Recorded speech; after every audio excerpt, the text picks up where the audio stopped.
We got a social media influencer sensation joining us today on Chasing Birdies. Gabby Gons on Instagram. Gabby Gonzalez is here on Chasing Birdies today. Man, we appreciate you carving out some time. Of course. I'm so excited to be here. Thanks for having me. Well, you're welcome. You know, people say we have a phenomenal show, so we just keep doing it. And, you know, it's the guests that make it that much more exciting. I mean, I don't know about me and Pep, but, you know, it is the guests. It's definitely you guys, too. But yeah, I'm excited to talk about golf. I'm getting more into it. I've become kind of obsessed, so. You know, it is like a drug.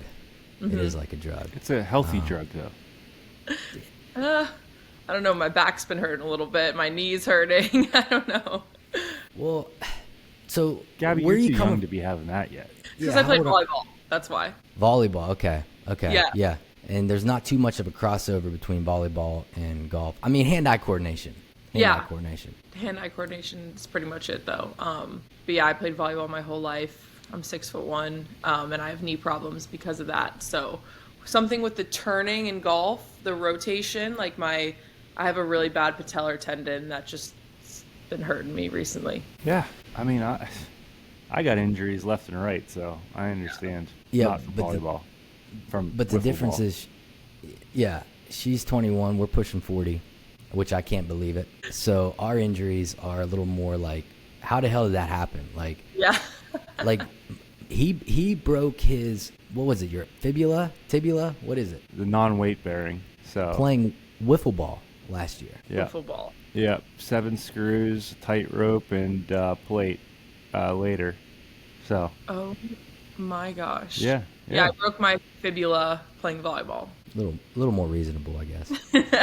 So did you play volleyball in college? I played club at UF. So I was working. COVID hit for me. So I just turned 22. COVID hit for me my junior year of high school. And I started working a ton. So I realized I didn't want to play like D1 or a pro sport. Meanwhile, now I'm like, oh, I could be a pro golfer one day, hopefully. But I was working so much that it just didn't make sense for me. But I loved playing competitively. Now it's so hard to find people to play competitively with now that I'm out of school. UF as in University of Florida? Yes, yeah. All right, so you're a Gator. Yep, but I did drop out. I'm still a Gator, though. You dropped out? Yeah. Like just because you were like over it? No, I started a marketing agency, and I was living in New York City running a company my sophomore year, and then I started my company my junior year, and our monthly revenue was like just more than the average annual salary out of college. And I was like, even if this isn't all profit, like, why am I in college? Just to go get I a love lower this. pay. This is chasing birdies right here. This is chasing birdies. You quit school to go on and start a company, and you are successful, and you're growing. Hats off to you, because that's ballsy. I mean, to do something like that at the age of 20 or 21, I mean, that's incredible. It's really cool. Something I tell like kids especially is I had a better teacher than my professors. I had mentors that were helping me, so I kind of knew that like that would carry me through and that knowledge would carry me through rather than what these professors were teaching me, and that was just my personal decision. It was scary for sure, but definitely paid off in the long run. Yeah, but I will say this, you know, and I think Elon Musk even alluded to this in an interview, that he necessarily doesn't even look for college grads when he's hiring someone, because the way the world is right now, the hands-on learning experience, the creativity that individuals like yourselves possess and how you turn that into revenue, that's more valuable than sitting in a room and reading a book, having to be lectured on a topic. Now, I get it. If you're going to be a surgeon or some professional in that regard, then naturally schooling. But yeah, be an entrepreneur, man. Jump off and figure out how you're going to land safely. Yep. Bingo. Exactly. I love that. Where are you right now? I'm in Miami. I live in Miami. That is cool. A lot of good golf. Yeah. Oh yeah. West Palm. You know, my first time in Miami, like actually chilling in Miami, was in February. We went down and stayed at the one hotel in South Beach, me and my lady, and I had a whole new perspective on Miami. I'm not really a Miami guy, but after going to Miami, I was like, damn, the food, is off the charts. Oh, I have Uber Eats waiting for me after this podcast, because I literally, like, when I come home, so I'm barely home, and like I'm always on the go. And that's the thing, when I come back to Miami, I become the healthiest version of myself every single time. And it sounds counterintuitive because it's like, oh, Miami partying, blah, blah, blah. But like, that's not me. Like, it's more when I'm on the road, when I go to these events or these golf tournaments. Partying, yeah. Yeah, with endless drinks for free. And I'm like, oh my gosh, like, well, I feel like I have to, because then everyone around me is like, oh, come on, let's have a drink, let's cheers, whatever. When I'm home, I have full control of my life. Yeah. I order my healthy food. Everything is obviously expensive, sure, but like, it's so healthy. There's so many good options, and it's beautiful all the time. It's gorgeous. It is easy to adapt, or adapt to or adopt a healthy lifestyle in that climate. No Yes. question about it. Yep. I mean, We're really unhealthy too. yeah, where me and Pep are stated or located, it's a little depressing at times. You know, he's in Pittsburgh, just outside. I'm in Morgantown, West Virginia, and we see too many gray clouds on the regular. I mean, winter time, not only can you not golf, but you don't even want to like go outside. You're like, Yeah. You're like a bear. God. Oh, right. I have heard of that. I have friends in like Michigan that were saying that. Right. Yeah. Michigan's I even know. worse. Right. Oh gosh, I can't imagine. But the Yeah, I live summers in New York. Michigan are like amazing from what I hear. So Yep. Oh, yeah. at least they have that. We're just freezing cold gray and then really hot and gray. Oh. Humidity like no other. Oh gosh. Well, are you going to go to the U.S. Open? Aren't you near it? We went on Tuesday, the practice rounds, Ryan and I think that I might mosey on over on Saturday and check it out. Yeah. Nice. Yeah, you not. Well, I just saw you did a live event. Was that at in Virginia? Yeah, Gainesville, Virginia at RTJ. And do you have any plans to skinny on up to the U.S. Open? Probably not. No, so I'm going to France tomorrow, actually, for Oui. the Cannes Lions Festival of Creativity.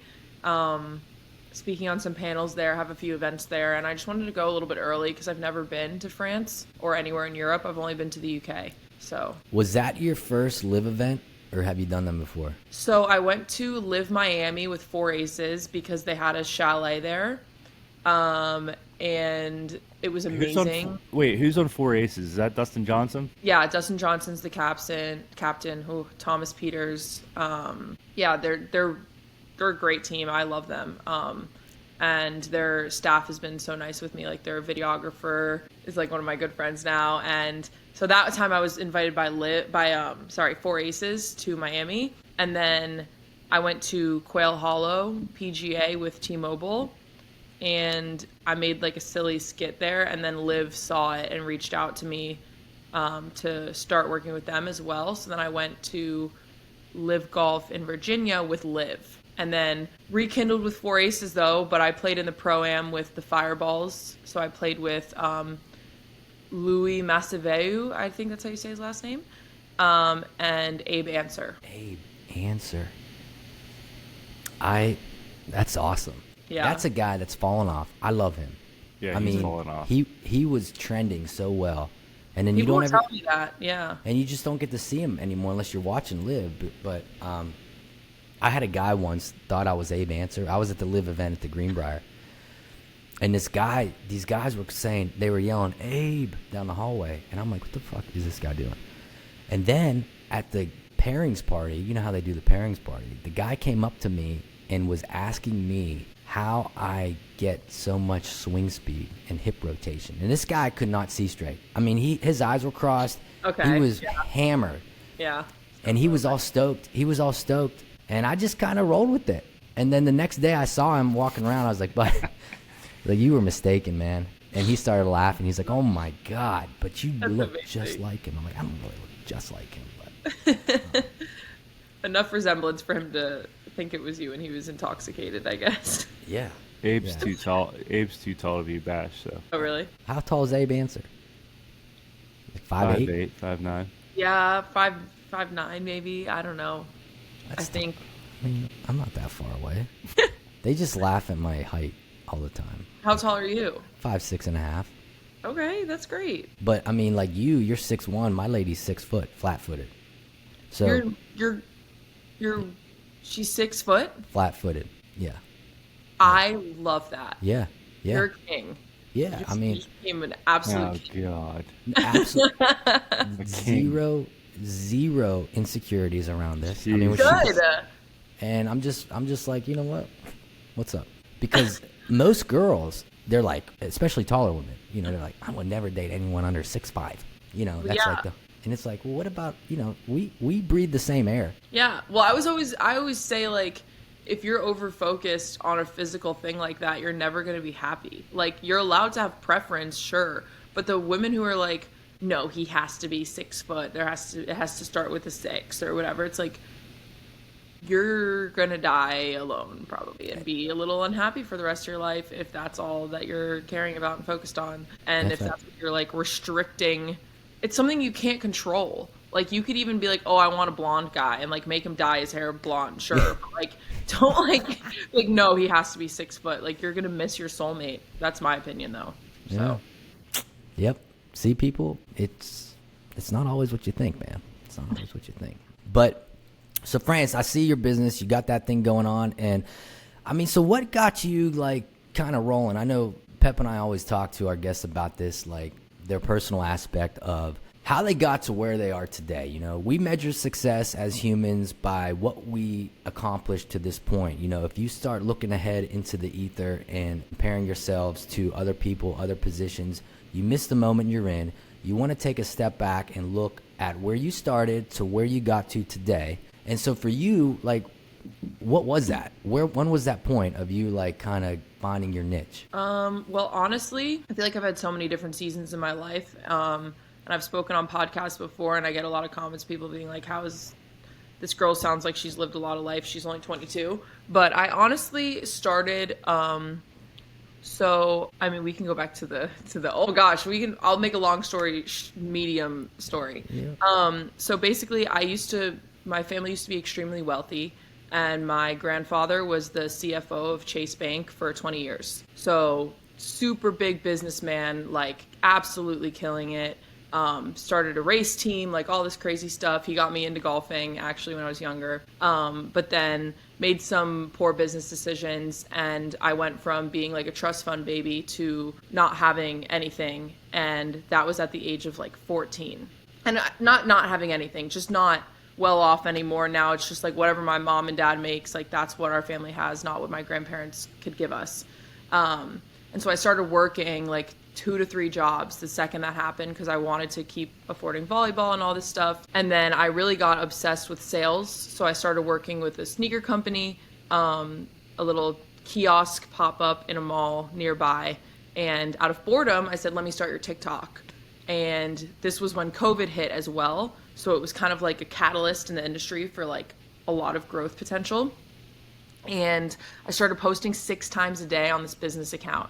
So I'm posting 6 times a day on this sneaker business account. And I'm basically riding the trend of the fact that I'm a kind of like basic looking white girl who is making waves in like the sneaker industry that's mostly male dominated. And a lot of girls like wanted to be into sneakers, but just didn't feel confident enough to, because it felt like, oh, that's like boyish or whatever. But I never really cared about that. So I blew that account up to 1 million followers in a year and a half. Damn. And that was from 17 to 19. So by the time I was 19 years old, I had a following just under a business's name. And that company actually moved me to New York City, all expenses paid, and put me on a high salary to run a store in Soho. So I was very like salesy and TikTok at the same time. And a lot of customers would come in because they knew me from TikTok. But then when the company wanted to sell, they didn't want to give me equity.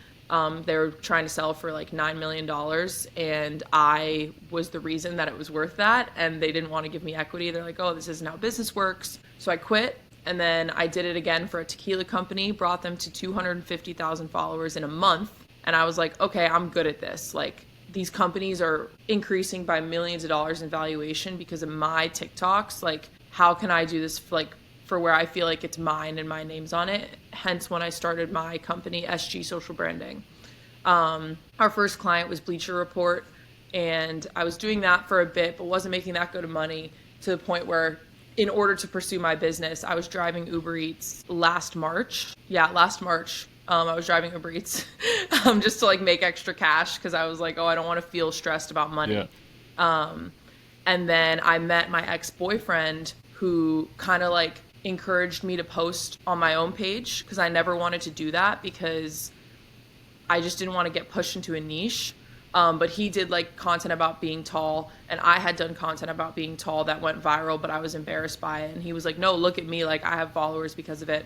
And then our relationship kind of like blew up, and then we only posted really relationship content, and that kind of gave my audience a deeper look at like me as just a girl, like in Right. love in a relationship, and getting to see my personality very organically. And so even though we broke up and it didn't work out, like we both gained so many more fans and like people who really invested in our lives from that relationship, and a lot of like supporters and stuff. And so we broke up in December, and then that kind of led me to my golf journey. I joke to people I trauma bonded with golf because my first event post breakup was TGL, and I made so many friends. Like our relationship, we were very closed off, and like I like was so excited to just like make friends again and like Right. rekindle with my friends that I like wasn't talking to. And I met so many of them at that event, and they all happened to be like golf influencers. And then it kind of just like catapulted me into the golf industry. And now like my life, it feels like a huge encompassment of like everything that I've gone through, of just like wanting to kind of help integrate women into more of these like male dominated spaces, and not in a way where it's like forceful. It's just like, it's okay to golf as a girl if you suck. Like it's fine. Like I sucked in the beginning too. I embarrassed the heck out of myself. And It's yeah. like anything though. You got to start somewhere. Yeah, exactly. So I try to show that on my page as well, like me being not so good, or me like trying things for the first time, or doing things that maybe aren't that comfy for me. That's Yeah, I mean, like that's the thing about the relationship. You know, when you're dating, you kind of not lose yourself, but it's just like it's that person, right? The wrong person, yeah, you definitely lose Yeah, yourself. you're in on that person, and you don't realize that so much is just passing you by. Yep. And there's so many opportunities out there, and you know, it's a very important to love yourself before you love somebody else. Yeah. And so for you to get out of that, and all of a sudden you see, wow, I can make all these friends and have fun and Yeah. be myself. That's so important in life. It's hard. And it's also like for me, since I'm so young, like I was 21, he was 31. And so I had to learn somehow that like some people don't have the best intentions with things. So it's like, that's kind of like the story of my life. My mom always jokes is like, I lost my youth on just like people taking advantage of me and like things that I bring to the table. And I dealt with that in the companies because they were like selling without giving me equity, and then in relationships and stuff. And like now it's just, I'm so grateful for all the lessons that I've learned. And now I'm able to walk a lot more confidently because I feel like I know myself much better, because I know how I act and react in points of tension, or in stressful situations, or in situations where I'm getting screwed over. And I know that I have the ability to walk away from those situations because I've done it 3 times now. So yeah, that's a story there.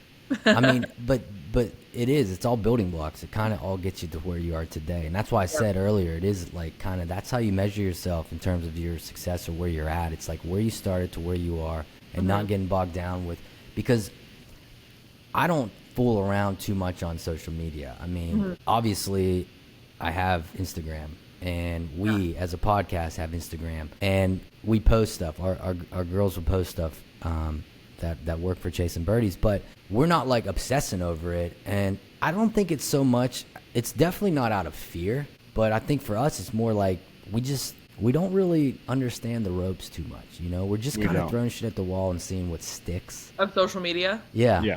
Okay. You know what I mean? And it's like, you know, some things do better than others, and things that we think are going to do well don't. But I also think that we would have a different outlook on this if this was our full-time go-get-'em gig, right? I mean, Yeah. we both have careers that we're passionate about and love, and we do this as a quote-unquote fun project. Yeah. So, Yeah, no, I think with social media, I mean, it's my whole thing. Like I said, my marketing agency specializes in social media advertisements, and we do stuff even on television now for companies.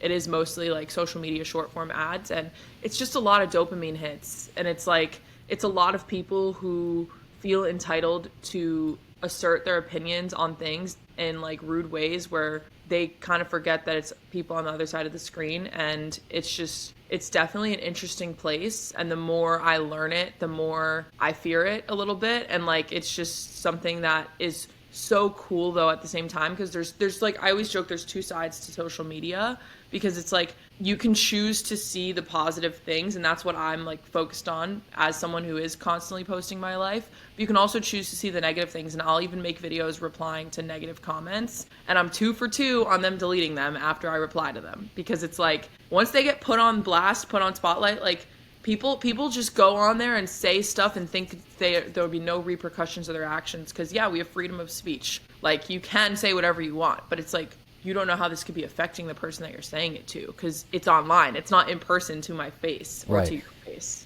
So and I would imagine that 95% of the comments that people post, they would never say it to someone's face. Never. I mean, Keyboard because warriors. it's like, why would you say that anyways? But like with golf for you, I mean, you're just getting into it. So you might, and I don't know how long you played. We'll get into that a little bit. But my point to that is you're posting videos of you swinging, playing, you know, you're opening yourself up to criticism, because that golf world is, you know, why are you swinging it like that? Yeah.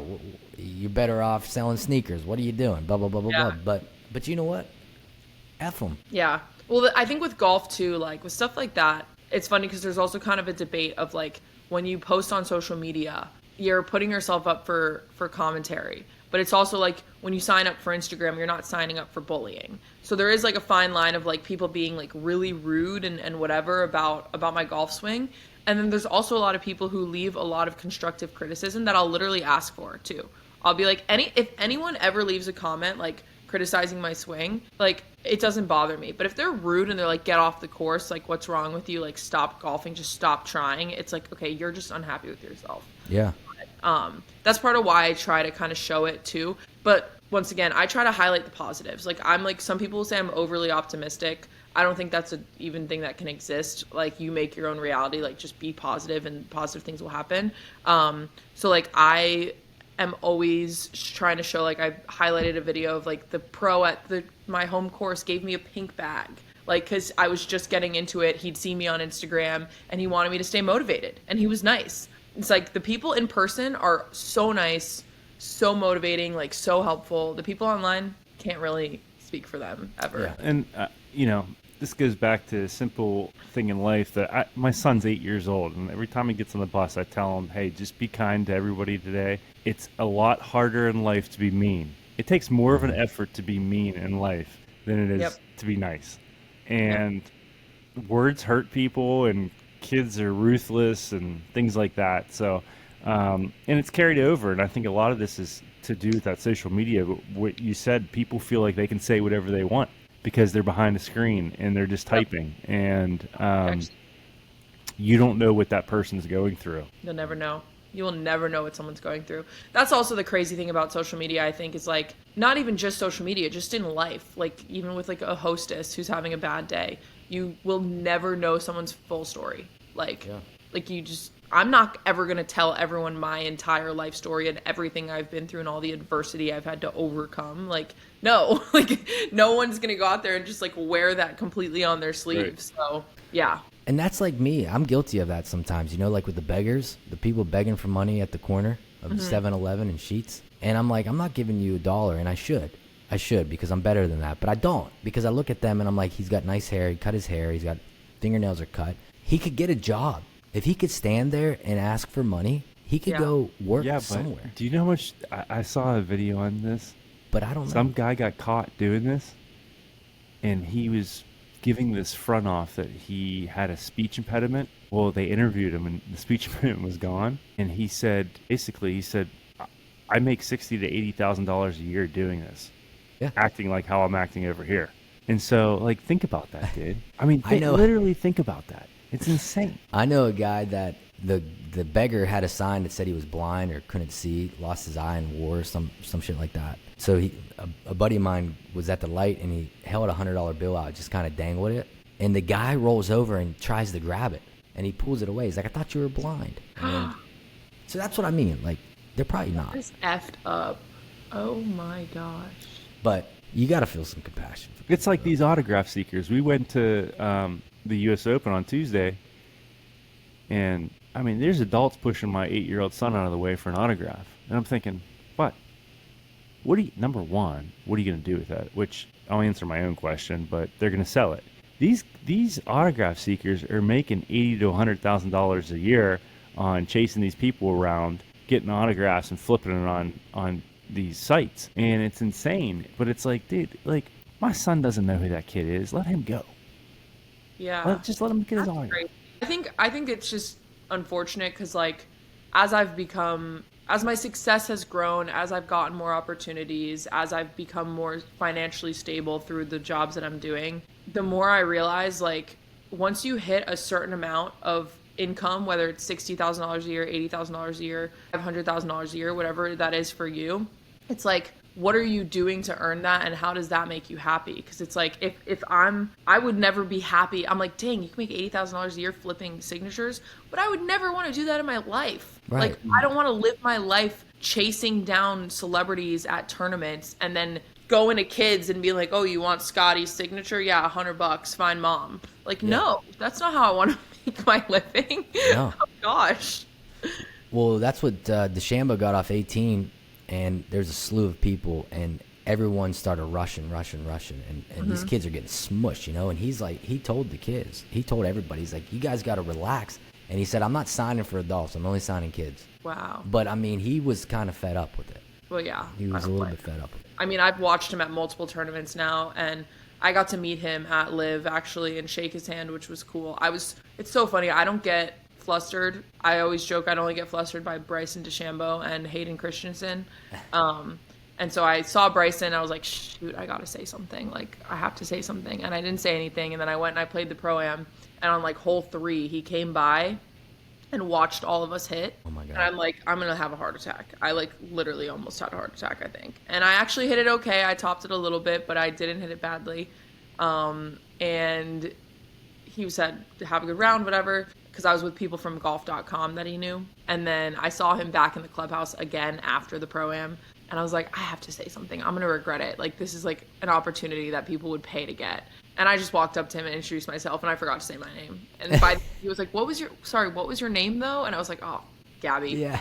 Nice to meet you. and that's I think where Ryan and I kind of might be too nice sometimes. We have the opportunity to play with a lot of cool athletes, celebrities, and stuff, and I think a lot of people would videos and photos and things like that, and we just don't even do that. And I feel like, are we an idiot for passing that opportunity up, or are we good because we respected this person because they're always under that spotlight, they're always being filmed, they're always taking photos? So it's like a fine line because we're trying to respect that person and have fun at the same time, to where we just basically don't even take phones out and we forget about it. Yeah, I think the big thing for me that I think about a lot is like, when I'm in a prestigious event and it's like the Pro-Am and you have to be either someone who paid to be there, a lot of money, I'm assuming, because I know they do them, like they raffle off stuff in auctions, or you have to be cordially invited, or a friend or a family of a player or a teammate or whatever it is. Like, I feel like in those scenarios, it's a little bit more chill. Because also it's like, if I go up and ask for a photo or introduce myself, they're not going to get swarmed because we're in a place where that's already normalized. Yeah. So like, for me, like as someone who's been on both ends of it, when I have people coming up to me, like I always love it. Like, I think it's so sweet. It's so cool. Yes, there are times when it becomes so often where I'm like, oh my God, wow. Like I'm tired. Like I've been meeting people all day, but it's also never a bad thing, because like, this is my hot take on like all celebrities, no matter who you are. Like with athletes, I think it's a little bit different because they are just wanting to play their sport at the highest level. So that's where I give them a pass sometimes if they're like not the nicest to fans. But if you're like a celebrity that's like solely based off of attention, like a movie actor or actress or something, it's like you should love when people come up to you because that's what's paying your bills directly. So it's like, how would I ever be mad at someone for coming up to me? Because the reason I'm able to like do brand deals is because I have followers. So if you're following me and supporting me, I will never be mad at you for coming up to me and like wanting to talk to me or say hi or take a photo. So that's kind of how I view it. So that's interesting. 2007 U.S. Open was in Oakmont, and I was inside the ropes with a friend who was a sports psychologist for Padraig Harrington, and we were walking from 16 to 17T, and I mean, it was a swarm of people. He just won some British Open, he won the PGA, and people were just shoving it in his face, and he signed everything. Everything. Yeah. We got back to 17T, and I said, Padraig, do you ever get sick of that? And he said, Jonathan, the day that I get sick of that and stop signing is the day that I have to worry. And, like, you think about that, and you're like, he realizes that those people are who makes his brand or follows along and things like that, and he gets it, right? And I feel like a lot of that has gone out the window with a lot of these younger guys that just walk by. They put their head down, they walk by, or they walk wide of everything. And I think it's important, for them to sign, because these kids are ultimately, they're going to, oh my God, I'm at Bryson DeChambeau. Who's to say that kid did not get in the game of golf because of Bryson DeChambeau? Now, Bryson DeChambeau does an incredible job of doing that, but there's some other players that are not good at it. Right. And like I said, some of them like that's where I started to think really deeply about it. And I'm like, okay, as an athlete, you're not necessarily asking for fame. You're asking to just play your sport at a high level in high competition, high stakes. So like, because I know Rory like hates social media stuff. So like, I understand that, but like anything, though? I don't know. I don't think so. He always seems a little upset. He seems a little cranky all the time. Yeah, a little bit grumpy, but it's I feel okay. like I would be, if you were to compare my personality, I would be probably Rory McIlroy. Really? I don't know, dude. I don't think you would be though. Like I think you would fly off the handlebars a lot. Like you cannot handle that type of shit. He just goes away and doesn't say anything, and everyone's like, "What's going on? McIlroy's not talking." Blah blah blah blah blah. Oh yeah. I think you'd be a little bit more like a little aggressive, a little more dickish. Like the kids would be like, "I don't really want John Pepe's autograph, Dad," and you'd be going up being like, "You guys like." Isn't John Rahm kind of crazy? I've heard he's a little bit like. He's nuts. Okay. He's nuts. So that's a pick for Ryan for the Open to win. It's John Rahm, and I actually took him to Ryan's side. Well, when this episode airs, the U.S. Open will be over. But hopefully one of us is glorifying in our victory. But yes, I did have Rahm, so we'll see how that plays out. Okay. I had a couple other too. But that's the truest point that you said is like if it weren't for the fans, that's how these people make their money, truthfully. Mm-hmm. And so supporting them. We had a friend of the podcast a couple years ago came up, and we shot a podcast in person up at Nemacolin Resort, which is a 5-star resort that we're partners with here south of Pittsburgh. And Chase Chrisley, you might know him from the TV show Chrisley Knows Best. And at the time, his whole family's dealing with all that shit that's going on with them, But he was flying up from Nashville. Pep got him C-17 on Southwest, and he said it was a parade at the airport. Like everybody was like trying to get a picture, sign, talk to him, yell at him. And he was like, I mean, I can't be mad at them. He's like, that if it weren't for them, whatever. We wouldn't have this successful TV show that we had. Yep. And and when you fly Southwest, everybody notices you. So really, Pep loves Southwest. Yeah. It's nice for getting into places that you need to get into though, direct. Southwest? Yeah. Okay, I'm an American girl. Well, you get an American hub down there. We're a Southwest hub up here in Pittsburgh, so. Which makes sense. Okay. Complete sense. But I always get delayed on American. I hate American. Really? Every time. I hate American. Yeah, I haven't had much trouble with, I guess recently, but that was every flight because of weather. So yeah. I haven't really had issues. I had issues once with American when a crew didn't show up or something. So back to the golf thing, are you taking golf lessons? What are you doing to improve your game right now? Yeah, I've been taking golf lessons. That is the cool thing is that being a girl on the course is such an anomaly that the guys that work there just naturally want to help. And I work with some of the people, one of the starters at my home course helps me, and then the pro helps me, and he hasn't even charged me for a lesson. His name's Sergio. He's literally the best. Sergio Garcia. No, I know. Sergio Garcia watched me hit and almost kill someone, so that was funny. It's on video, and I'm they tell me Sergio Garcia just watched that. I'm like, who? Oh no, Sergio, I'm sorry, I'm better than that. And then he looks back at me, he goes, no doubt. And then he went to tee off, and I was like, oh. But yeah, no, I've been taking golf lessons. I hit the range a lot. It's just really hot out here, so it's like a good workout for me too. Where do you play in Miami? Crandon. Yeah. I'm sure it's Now, nice. does Liv kind of give you a, hey, we need you for these events, or do they reach out to you per event? How does the whole cookie crumble with the Liv tour? Yeah, so with Liv, they do, they're definitely expanding into the creator space for sure. This started with just a one-time event thing, but we had discussion of trying to work out a deal where it is like multiple events per season. So there's a few more events for the rest of the season. Now, I'm definitely a little bit different too, though, because I've worked with 4 Aces as well. So normally you'll just come as a guest of like either Liv or a team, and they won't really like intersect. But the teams don't really bring people out with like budget as where Liv will.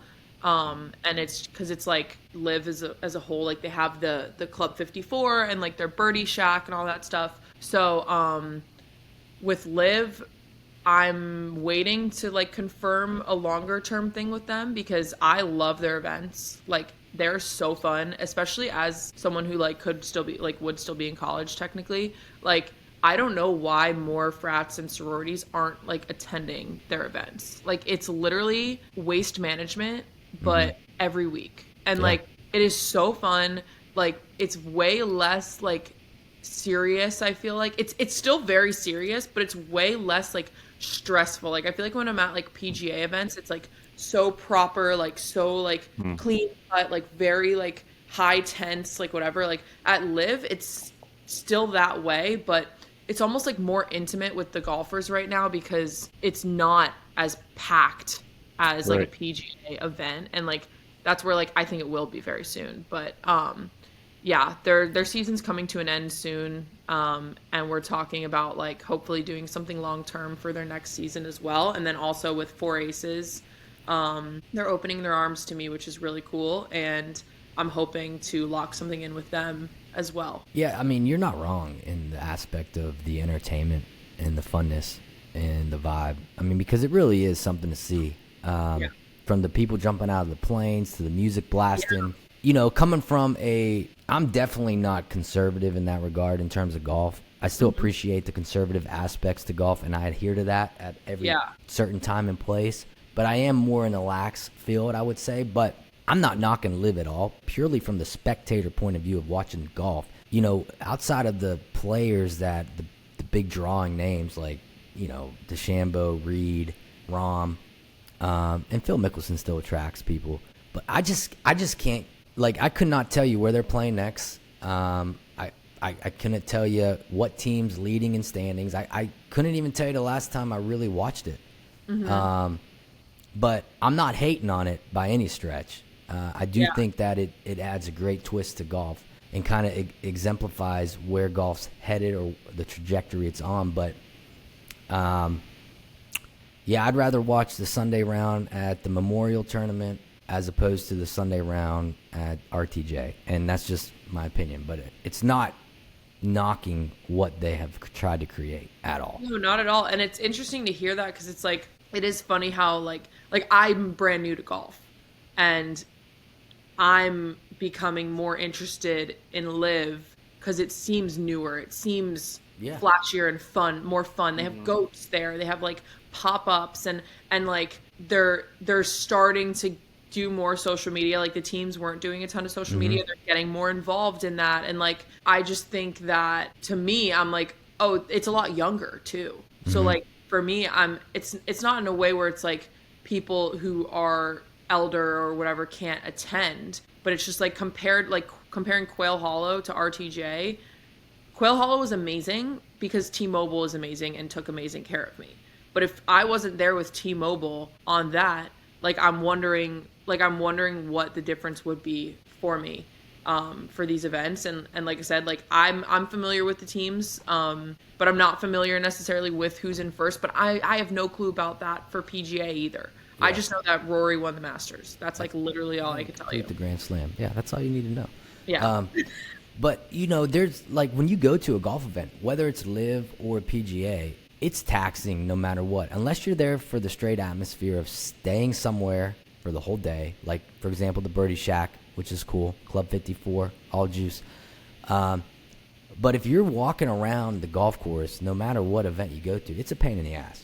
100%. It is such a pain in the ass. It's a pain. I haven't really done that because I'm like, oh. Well, like, you got to wait. Like, you know, you got to find a crosswalk. And then the crosswalk's closed because this guy's teeing off, you know. And then you're just like, and then you never see anything.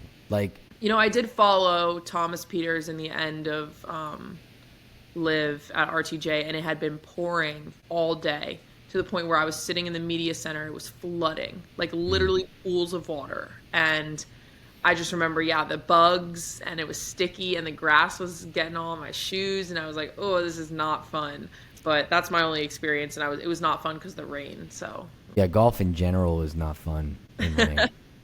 I can tell you that. No matter what type of rain gear you got on, it sucks. Period. It sucks. That's one bit of advice, Gabby, I will give you as you start into this golf career, sort of career. Rain sucks.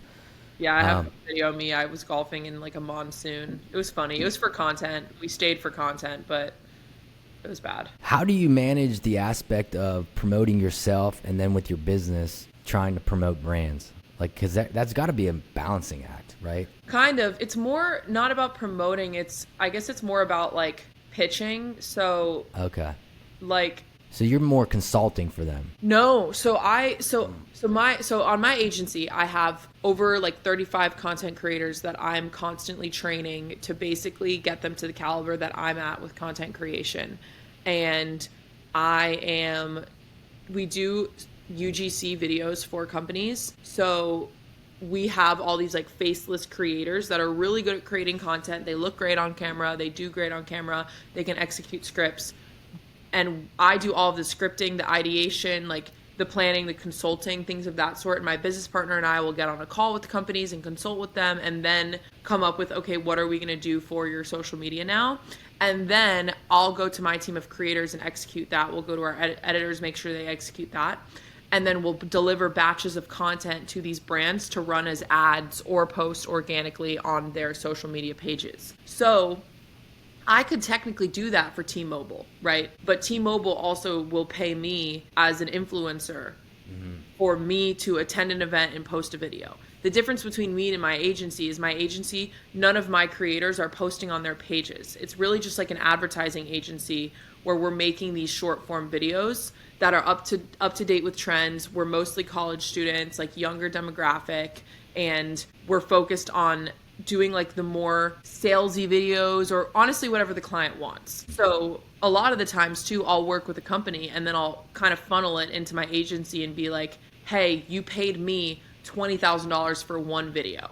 If you pay my company $20,000, you're going to get 50 videos with this many creators for this, whatever, and kind of just like flow it into that.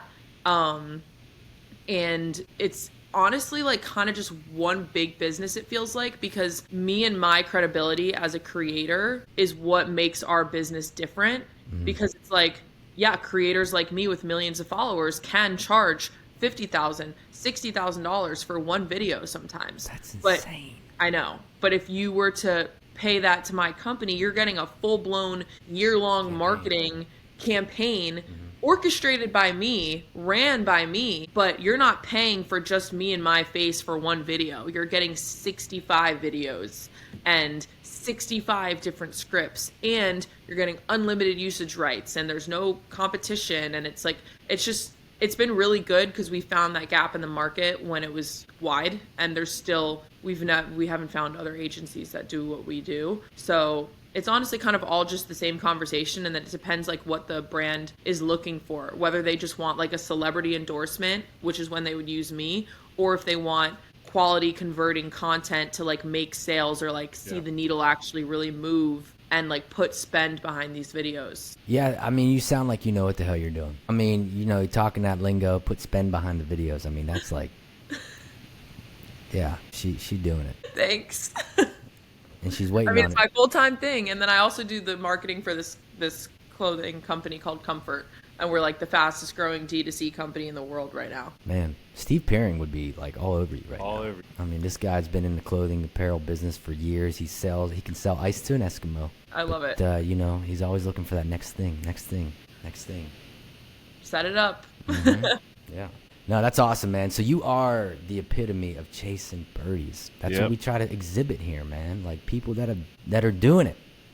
We're doing it. And you're doing it, girl. So it was awesome kind of hearing your story a little bit here. And I know we're running close on the time ticker here, but we do got to turn it into our tap-in segment, Gabby, where Pepe's going to ask you a few questions that demand your quick response. Might catch you by surprise, maybe not. These are probably all repetitive questions that he has, but it is presented by Bettinardi Golf, so check him out online at bettinardi.com.